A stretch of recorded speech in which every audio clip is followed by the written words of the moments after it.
Welcome back to the Vegas Take on your Friday. 101.5 FM, 720 AM KDAW, the talk of Las Vegas. I'm Chris Wynn in for Brian Shapiro as J.D. Sharp also here live in studio. And a very special guest because a lot of you out there, look, we want to get a little bit lighter-ended here in the back end of the show. Of course, we've been diving into some very heavy topics across the board for the past 2.5 hours. So it's a great pleasure to have America's Toy Scout and celebrity toy collector Joel Magee here live in studio. Joel, very great pleasure to have you here, and thanks very much for spending some time with us. Oh, thanks for having me out. This is a blast. I love doing these. So Joel is in town here in Vegas for ToyCon on Saturday, and he's also he's going to let us know a little bit about his toy collecting and, of course, what's going on. He's in town to display the $100,000 Hot Wheels Camaro he just discovered. That is so rare. Even the Mattel people want to come and see it. He has a number of great holdings. He's actually brought in studio here a super cool setup that we'll have on display. Of course, we're here live on the YouTube channel as well, too. So it's a great opportunity to Joel. Joel is also Pawn Star's go-to Disney expert and appraiser. You can catch him on the History Channel during the 16th season of the award-winning reality series, of course, here filmed in Las Vegas. A very popular show. We're well aware of the guys over there at Pawn Stars. We've had the guys in here live in studio, so they're always a great interview, and it's a great spot to head down to, even if you're just interested in artifacts, period, right? When you go into the Pawn Stars shop, for sure. They have all kinds of interesting things down there. And it's great to check out. But, of course, Joel, your expertise being in the toy industry. Now, it's best probably to go back to the beginning with you, right? And with us, because we think about when we were youngsters as kids, they always use that term, he's like a kid in a candy store. Well, that wasn't really necessarily the case for a lot of us. It was, a kid in a toy store. It was always so much fun to get a chance to go into a toy store where we grew up. We all grew up in the Midwest. Oh, yeah. And get a chance to check out all the latest gadgets, all the things that you might not be able to go in there and buy them, but you got a chance to kind of check them out and get a little idea, right, JD? You could ask your mom and your dad, and they would tell you that it's too expensive, and then that's how it would go. And that would happen to me at least once a week with G.I. Joes especially. So I could definitely relate to that. And we bugged them and bugged them and bugged them. I mean, that was actually we had Kresge's where we were at, and it was kind of funny because you had the ice cream soda fountain, and I always had to bug mom to get me an ice cream, but then to the right side of it there was these stairs with the brass railings and the subway tiles, and it wasn't even marked really. You just went down these stairs, and all of a sudden there it was, the toy room. I mean, it was just packed with everything you could ever imagine. Of course, our imaginations ran wild down there, and I remember when I went down there, Major Matt Mason was the big guy. It was the space race. We were going to the moon. And so what did they make? They made space toys. And Major Matt Mason was the astronaut. And he was my G.I. Joe. I never got a G.I. Joe when I was a kid, but I did get to fly my astronaut all around the room. And then so we proceeded into the 80s and the 90s, and the video game craze really started, right? And that's when, people that are now in their 40s and 50s and even some late 30s started getting the whole video game thing, and that kind of took over too, right? I mean, that was kind of an aspect that expanded. In fact, to be honest with you, just in the last few years, it's exploded. I mean, they're grading video games now. I mean, and people are paying thousands of dollars for a video game that, there you go. I mean, it was literally, $10, $15 at the time. Yeah, and you've got 14, 15-year-old kids, or in some cases 9-year-old kids who are making $500,000 a year playing professional, video games now. And now that sports betting is basically taking a dive for the next month, I actually think esports betting will come up and kind of be a big thing in the near future. So video games are. I think you're right. Yeah, I think it's going to happen soon.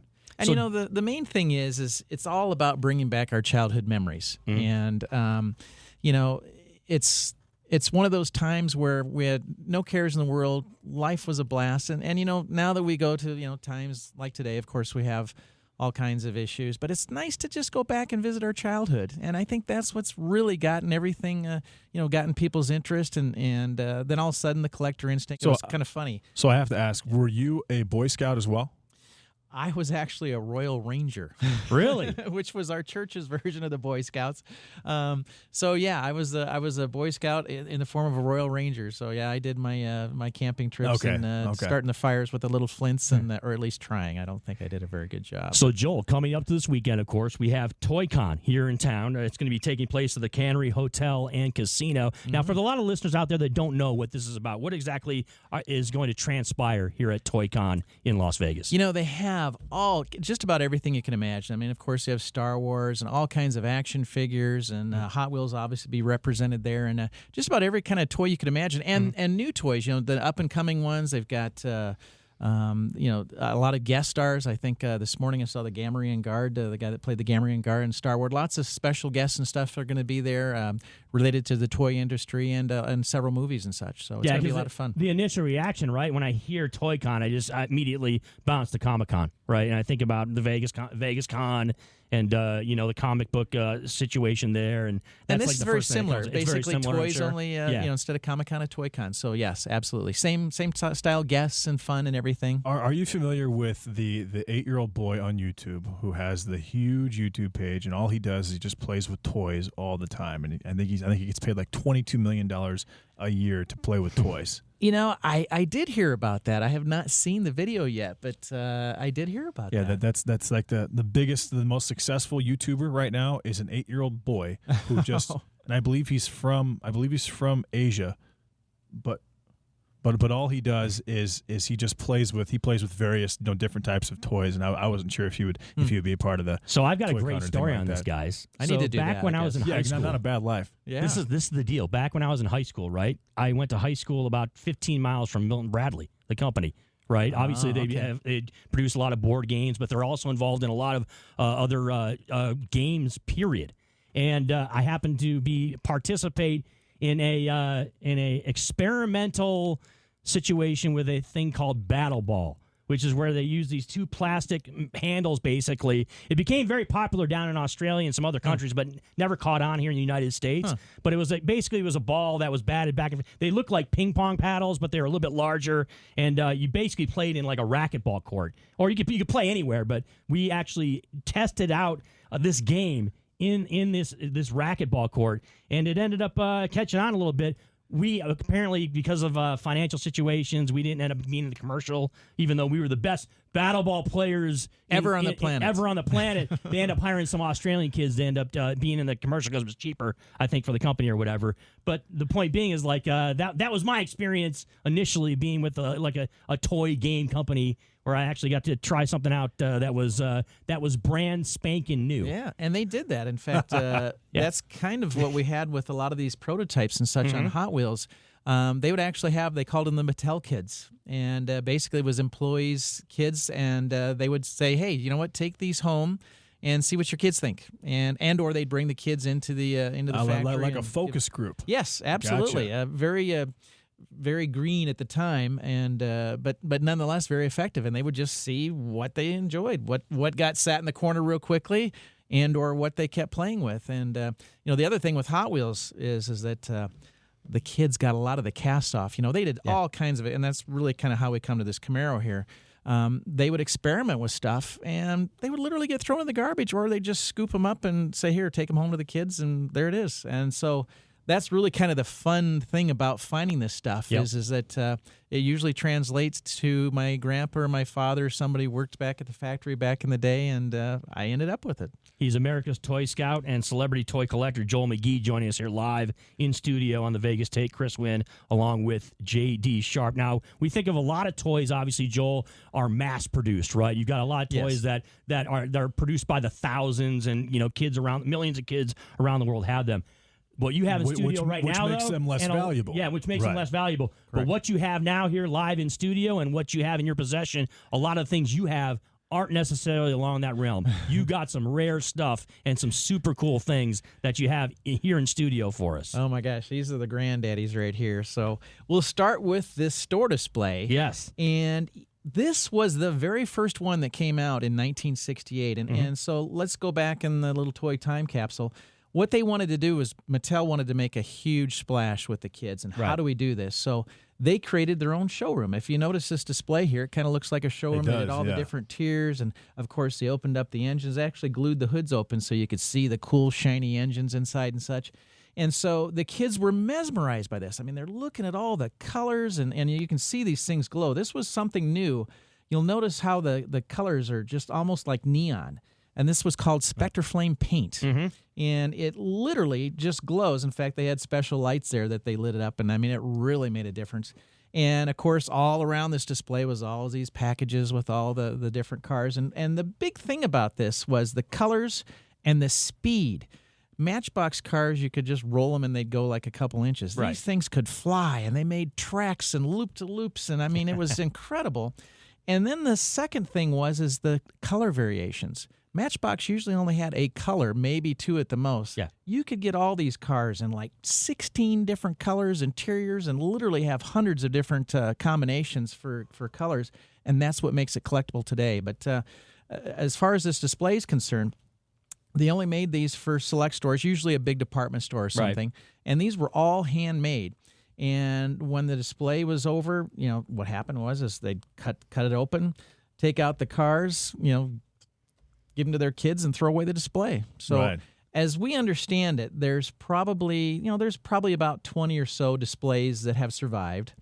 But out of those 20, as far as we know, there's only 2 that actually have this display flap underneath, which you can see the different things they wanted to try to sell you. They wanted to sell you some race cases and some superchargers and such. So this happens to be one of those 2. And those of you, of course, can watch us on our YouTube channel. You can see the display right now here in studio. You know on who the would like Vegas this Take. is Bobby Bacala in The Sopranos. I could absolutely see Bobby Bacala. He would love this. He was a big train guy, but he would be all over this. And as Joel points out, like that's what's special about the old stores, right? Is a lot of the displays and the boxing and the way that the toys are presented. Like nowadays, again, like I pointed out, mass production and all that. I don't think there's that much detail that's put into this. You talked about how this looks right now. This is screaming at me nostalgia from like the 1960s and 1970s right here. When I look at this display with these Matchbox cars, and the detail is just amazing. Look, you're someone obviously who can appreciate the kind of detail that goes into these Matchbox cars. Right, and you explain it really well. Yeah, like this is obviously something that's very interesting. Yeah, it really is interesting. And these were literally designed from the manufacturers gave them the exact specifications so they could design them exactly. I mean, you're literally looking at identical miniature cars. Imagine that putting in a 3-inch scale as compared to a regular sized car. I mean, that if you look inside the interiors with a magnifying glass, you almost would think you're looking at a real car. I mean, which was part of why they've stayed on for so long, because the quality and the details. I mean, it just, we're talking 50 years down the road, and people, even the younger generation they're wanting the old cars. Yeah, of course they collect the new cars, but it's still these older cars that just capture their attention. And, that's what, it's always the thrill of the hunt also. Of course, we can't just go down to the store and buy these. So the fact that you have to take time and dig and look for these things, it's almost like a toy treasure hunt. And that's what I love. And you know what? The value is what's astounding to me also, because, you're going to have an opportunity, obviously, to go to ToyCon, and there's a lot of people that are going to be very interested to see what you're going to have on display. We mentioned this very rare Hot Wheels Camaro that you just discovered, right? That people from some other companies are going to want to take a look at. Yeah. We're not talking about $20 here, right? We're not talking about $100. We're talking in 6-figure territory for some of these items, right? Yeah, I mean, this particular car here is valued at a minimum of $100,000. That's crazy. I mean, put that into perspective. We'll try to put that in the screen. Yeah, so everybody can. If you're watching on YouTube right now, you can see it. It's classic. Yeah. That's for sure. It's got that little powder white coloring with the black toppage there. Solid. So here's the story. Everybody says, why is this car so rare? Right.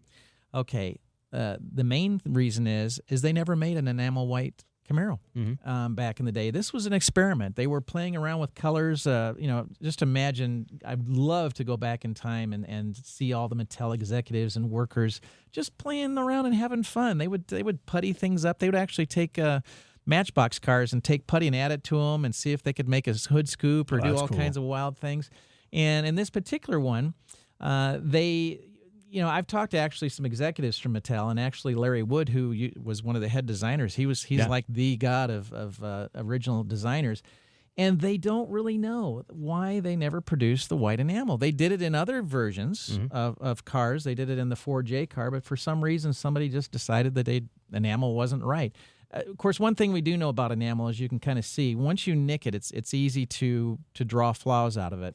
Kind of like a tooth. Yeah, but now let's go back a little further. We're still getting back to the 100,000, and why is this one? There are about 20 enamel white cars that are out there. Yep. And those are U.S. castings. So they were, to be specific, what happened was Mattel was so overwhelmed with people that wanted these cars, they had to go to another factory in Hong Kong. And that factory got a whole separate set of dies.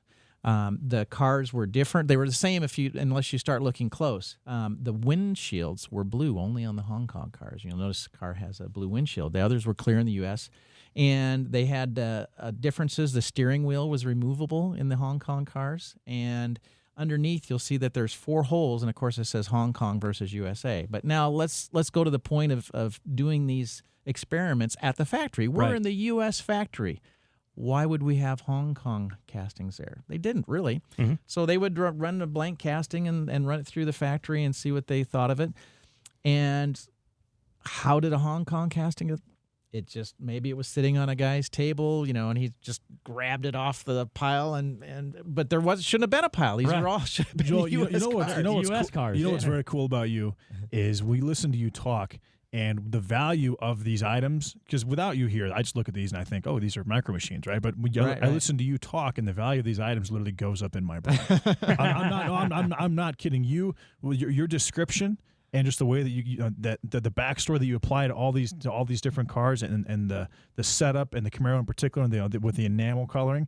It really actually legitimately does add value in my eyes, and I'm sure a lot of our listeners and our viewers' eyes as well. Well, it's amazing, and I love trivia. I mean, I'm the kind of person that actually digs into the bones of everything, and it's interesting. I mean, versus saying, oh, it's a rare car. I mean, why is it? And of course, it could be with a lot of different toys and stuff. And actually, we're working on a show called the Toy Scout that we hope the network, somebody will pick that up as I'm speaking right now one of these times. But it's going to kind of chronicle that type of aspect. And in fact, one of the things we're going to be doing is we're going to be bringing different celebrity guests on the show that had toys that were related to them from the show. So, for example, a friend of mine is Butch Patrick. He played Meddy Munster on the Munsters. Yes.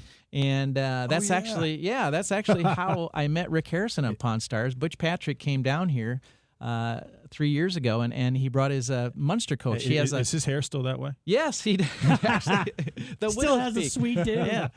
So he had the Munster coach here, and we drove it down Las Vegas Boulevard. We were doing kind of some work on a prototype for the Toy Scout show, and Rick was gracious enough to have us in the parking lot, and we did some meet and greets and stuff, and that's actually how we met. How I got on the show, so I was really excited about that. But anyway, we go back to what's going to be on the show, and I'm going to go to Butch Patrick's house, and it's like everybody's like, "Well, okay, great. Well, what's the big deal about going to Butch Patrick's house? I mean, that seems a little boring." Wait a minute here. What are you going to do? What are you going to try to do with it? It's 1313 Mockingbird Lane, guys. What? It's the Munster's house. It's not just his house. He actually lives in the Munster house? Yeah. He doesn't live there, but the house is still at Universal Studios. Oh, I got you. Okay. And so it doesn't. All right. I was like, whoa. Well, I led you to the edge of the cliff, and then I flicked you off. That's next level right there. That's commitment to your show. But now, could you imagine? He drives up in the Munster coach, and then we actually walk up to the house, and now we get to the point of opening the door. This is where the excitement begins. We're going to go inside the house, except for there's one problem. When you open up the door, there's nothing on the other side. It's just a bunch of cardboard, right? And a bunch of just wooden planks sitting around everywhere. But maybe we'll do some special CGI. And that's very cool. Joel Magee joining us here live in studio on the Vegas Take. He's the Toy Scout and celebrity toy collector here. He's going to be at ToyCon on Saturday at the Cannery Hotel and Casino. But he also makes appearances during the 16th season of the award-winning reality series, of course, Pawn Stars. He's the go-to Disney expert and appraiser. Talk about Talk about that experience, Joel, because obviously, we see that show all the time, whether it's people that know things about war artifacts and people that are coming on, it's experts that are weighing in and appraising. Sometimes does it get a little difficult when, you don't exactly have a grasp on how much value an item may have? Well, for us, of course, that's why Rick calls us in. And I remember my first episode that I did was a Jungle Boat from Disneyland. Yeah. And I told him, I said, we need to really run this to test it out so I could get a gauge of the value. But I'm going to give you a little secret. I just wanted to have fun. Yeah. And I thought, we could take this down. We took it down to the D Hotel Casino, and we ran it in their pool. And we had a blast. I mean, I think there was more time everybody playing with this remote-controlled Jungle Boat than we probably should have spent more time on the episode. But it really worked out good. We had Chumley dressed up in a Hawaiian outfit and such. But that's the excitement of it. I mean, as the expert, I had done a lot of research on it, and I'd seen several sell. And the fact that it survived is, again, another thing that's actually amazing. So it was one of those little coin-operated boats that you played at the hotel. And, of course, this was before they had all of the downtown Disney and everything to keep you busy. Oh, yeah. Back in those days, it was like go to the park and you go to the hotel, and what are you going to do now? Well, they had all kinds of fun things. And this was this was a focal point. I mean, people stood in line. And, it's kind of funny. The idea of the ride was to show the kids and let them be the jungle skipper and go through it as the skipper themselves. But really what it turned out to really be was bumper boats. How many times could you crash into all the other jungle boats? Yeah. So most valuable toy you've ever been a part of appraising and selling?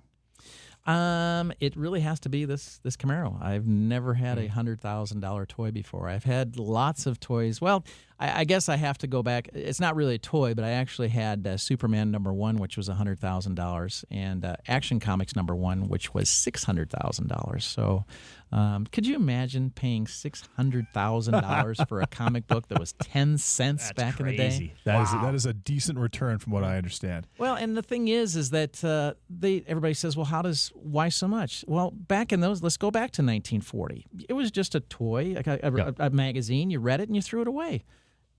And they had the fact that paper drives ate up tons of them because everybody gave them away for paper drives, and of course the kids fold them in their pockets and everything else. And the fact that the few survived is, there you go. It's Joel Magee. He is America's Toy Scout and celebrity toy collector. He'll be at ToyCon tomorrow, Cannery Hotel and Casino, with his great displays. Hey, JD, we learn something new every day, right? We learned something new today, getting a chance to see these great displays. I just got a newfound appreciation for these things. So let me ask you this, Joel. Last question. Sure. If I wanted, or let's say I'm a listener and I'm just a multimillionaire and I love toys. How much would it cost me to buy this display, including the Camaro, right in front of me right now? Well, the display is $50,000, and the Camaro is $100,000. So it's pretty cheap. I mean, it's $150,000. If you're a multimillionaire, I mean, $150,000 not a lot of money. Too terrible. Yeah. Much thanks, Joel, for coming in studio today. Have a great weekend. Enjoy yourself here in Las Vegas. We really appreciate you spending some time on a Friday. Fantastic. Well, we thanks really for having me out. Thanks a lot, Joel. Really enjoyed it. It's, of course, Joel Magee, toy collector, celebrity toy collector, and the Toy Scout. He's got the shirt in studio, looking sharp. Absolutely. That's our new style shirts. We love these. A big-time expert when it comes to all things toys, and especially when it comes to Matchbox cars and items like the such. So tremendous opportunity to get a chance to have you join us here live in studio, Joel. We appreciate it. I appreciate you having me out. Yeah, thanks to Joel. Thanks to Alice Little, who also joined us on the show today. Also, thanks to Mr. X, who talked a lot about what is going down as far as Hollywood and the coronavirus. Much more on the way coming on Monday. Brian will be back, I'm sure, live in studio with JD. I'm Chris Wynn in for Brian Shapiro. Have a great weekend, everybody out there. Stay safe, and we'll talk to you again soon. Sean Hannity is on the way next here, 101.5 FM, 720 AM, KDWN, the talk of Las Vegas.